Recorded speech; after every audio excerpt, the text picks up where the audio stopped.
हर हर महादेव। नाग देवता महाराज की जय। श्रावण मास की पावन बेला थी। चारों ओर हरियाली छाई हुई थी। खेतों में नई फसल लहलहा रही थी और वातावरण में भक्ति का सुंदर भाव था। इसी पवित्र महीने में आने वाला एक विशेष पर्व है नाग पंचमी। मान्यता है कि नाग पंचमी के दिन नाग देवताओं की पूजा करने से परिवार पर नाग देवता की कृपा बनी रहती है, घर में सुख शांति आती है और जीवन की परेशानियां दूर होने का आशीर्वाद मिलता है। लेकिन क्या आप जानते हैं कि नाग पंचमी क्यों मनाई जाती है? नाग देवताओं को भगवान और शिव भगवान विष्णु से क्या संबंध है और वह कौन सी कथा है जिसे नाग पंचमी के दिन श्रद्धा से सुनने की परंपरा है?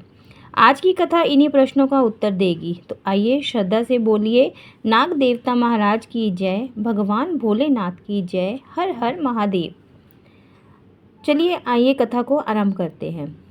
बहुत समय पहले एक सुंदर सा गांव था। गांव के चारों ओर हरे भरे खेत थे। उसी गांव में एक गरीब किसान अपनी पत्नी और 3 बच्चों के साथ रहता था। किसान बहुत मेहनती था। सुबह सूरज निकलने से पहले उठ जाता और शाम तक खेत में मेहनत करता। लेकिन उसके जीवन में जैसे परेशानियां खत्म होने का नाम ही नहीं लेती थी।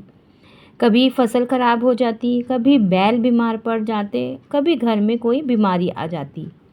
उसकी पत्नी भी बहुत धर्म परायण थी। वह प्रतिदिन भगवान शिव की पूजा करती और मन ही मन कहती, हे भोलेनाथ, मेरे परिवार पर अपनी कृपा बनाए रखना। हमें धन से अधिक आपके आशीर्वाद की आवश्यकता है। एक दिन किसान बहुत परेशान होकर घर लौटा। पत्नी ने पूछा, आज आप इतने चिंतित क्यों हैं? किसान बोला, इस बार भी खेत की फसल खराब हो गई। घर में अनाज बहुत कम बचा है। बच्चे की चिंता सताती है। समझ नहीं आता कि आने वाले दिन कैसे कटेंगे। पत्नी ने शांत स्वर में कहा, चिंता मत कीजिए, भगवान पर विश्वास रखिए। श्रावण मास चल रहा है।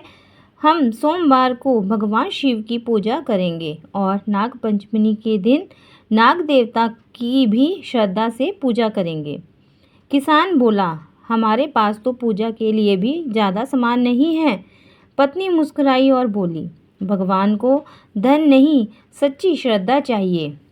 फिर नाग पंचमी का दिन आया। कुछ दिनों बाद नाग पंचमी का पावन दिन आया। सुबह सुबह किसान की पत्नी ने घर साफ किया, आंगन में सुंदर चौक बनाया, मिट्टी से नाग देवता का छोटा सा प्रतीक बनाया और उसके सामने दीपक जलाया। उसने हाथ जोड़कर कहा, हे नाग देवता, आप भगवान शिव के प्रिय हैं। आप हमारे खेतों और प्रकृति की रक्षा करने वाले देवता हैं। हमारे परिवार पर कृपा कीजिए। उसने पुष्प अर्पित किए और भगवान शिव का स्मरण किया। इसी समय किसान खेत की ओर जाने लगा। रास्ते में उसने देखा कि खेत के किनारे एक नाग दिखाई दिया। किसान डर गया और पीछे हट गया। तभी उसे अपनी पत्नी की बात याद आई। किसी जीव को बिना कारण कष्ट नहीं देना चाहिए। किसान ने हाथ जोड़कर कहा, हे नाग देवता, यदि आप सचमुच देव स्वरूप हैं तो मुझ पर कृपा कीजिए। मैं आपको कोई नुकसान नहीं पहुंचाऊंगा। नाग कुछ क्षण वहीं रुक गया और फिर धीरे धीरे खेत की झाड़ियों में चला गया। किसान के मन में एक अजीब सी शांति भर गई। उस दिन के बाद किसान ने एक नियम बना लिया। वह खेत में किसी भी सांप या दूसरे जीव को नुकसान नहीं पहुंचाता था। वह प्रकृति का सम्मान करने लगा। कुछ दिनों बाद अचानक मौसम बदला। अच्छी वर्षा हुई।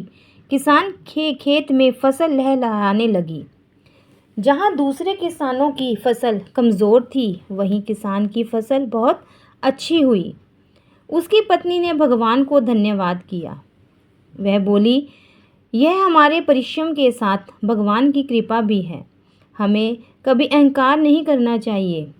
किसी ने भी सिर झुकाकर कहा, सच है, जिस दिन हमने डर के स्थान पर श्रद्धा और करुणा का चुना, उसी दिन से हमारा मन बदल गया। एक रात किसान के घर में एक बुद्ध साधु आए।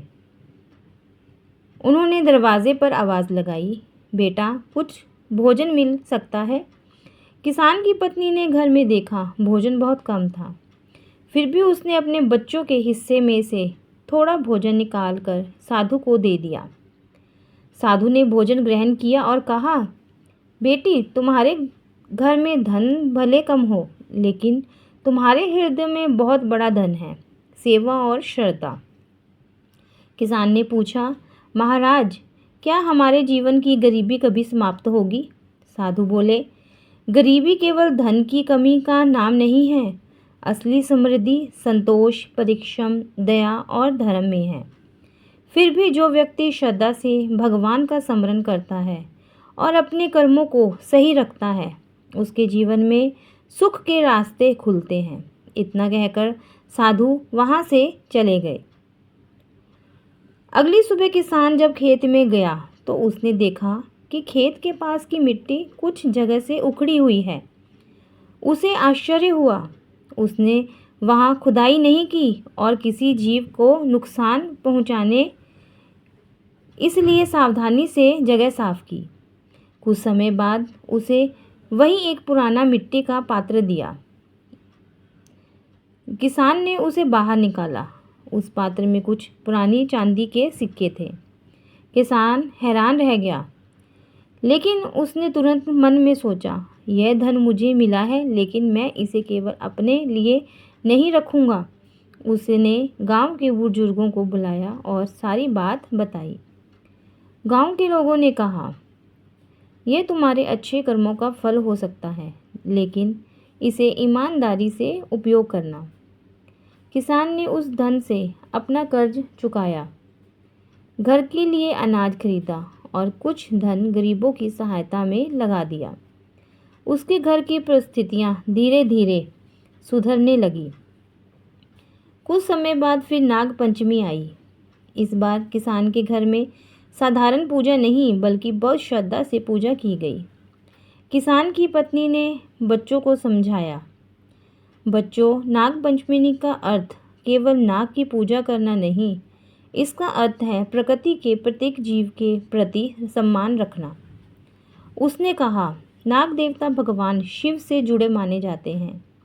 भगवान शिव हमें सिखाते हैं कि संसार के प्रत्येक जीव का अपना महत्व है। बच्चों ने हाथ जोड़कर कहा, नाग देवता महाराज की जय। रात को पूरा परिवार भगवान शिव की पूजा करने बैठा। दीपक जलाया गया। घी की जोत के सामने सभी ने आंखें बंद की। किसान की पत्नी बोली, हे भोलेनाथ, यदि हमारे घर में कभी सुख समृद्धि आए तो हमें अहंकार से बचाना, यदि कभी दुख आए तो हमें धैर्य देना और हमें ऐसा मन देना कि हम किसी जीव को बिना कारण कष्ट ना दें। तभी बाहर से घंटी जैसी मधुर आवाज़ सुनाई दी। सभी ने बाहर देखा। आंगन के पास एक नाग शांत भाव से बैठा था। किसान और उसका परिवार डरने के बजाय दूर से हाथ जोड़कर खड़ा हो गया। कुछ क्षण बाद वह नाग वहाँ से चला गया। किसान की पत्नी की आंखें में आंसू आ गए। वह बोली, आज हमें समझ आया कि भगवान की कृपा केवल धन मिलने में नहीं, बल्कि मन में शांति आने में भी होती है।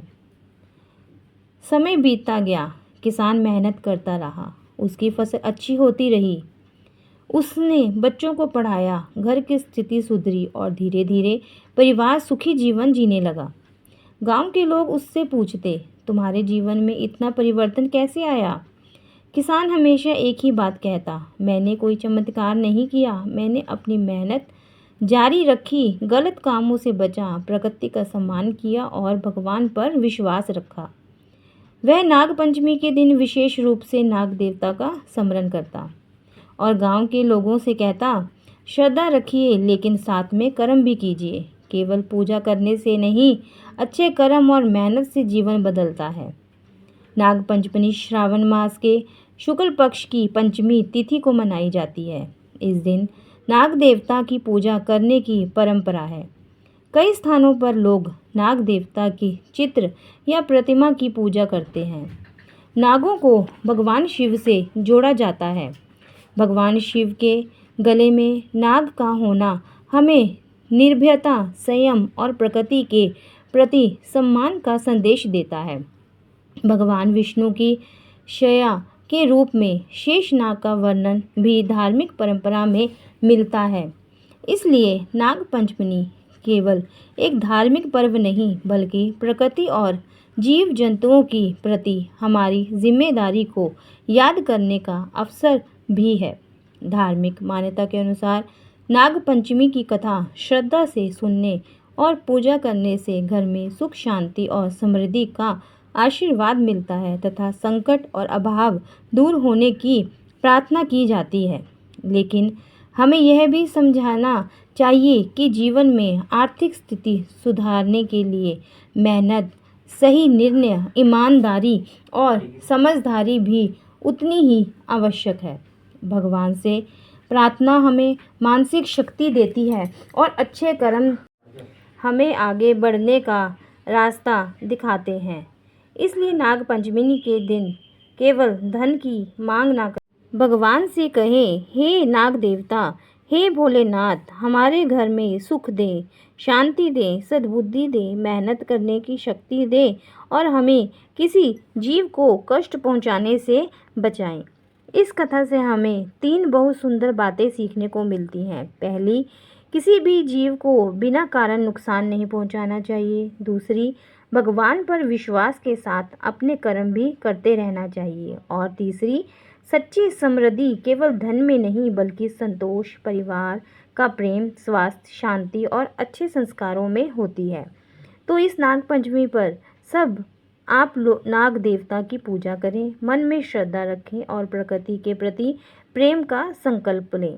अगर आपके जीवन में कोई परेशानी है तो भगवान शिव के सामने बैठकर शांत मन से प्रार्थना करें, हे भोलेनाथ, मेरे घर से दुख और चिंता दूर कीजिए, मेरे परिवार को सुख, शांति और सद्बुद्धि दीजिए, मुझे मेहनत करने की शक्ति दीजिए और मेरे जीवन में धर्म और सत्य का मार्ग बनाए रखिए। बोलिए नाग देवता महाराज की जय। बोलिए भगवान शिव शंकर की जय। हर हर महादेव। जो भी भक्त इस कथा को श्रद्धा से सुनता है उसके मन में भक्ति और विश्वास बढ़े। यही नाग देवता और भगवान शिव से प्रार्थना है। हर हर महादेव। वीडियो अच्छी लगे तो प्लीज़ चैनल को सब्सक्राइब कीजिएगा, लाइक कीजिएगा और एक प्यारा सा कमेंट कीजिएगा। हर हर महादेव। मिलते हैं नेक्स्ट वीडियो में, तब तक के लिए हर हर महादेव। जय शिव शंभू।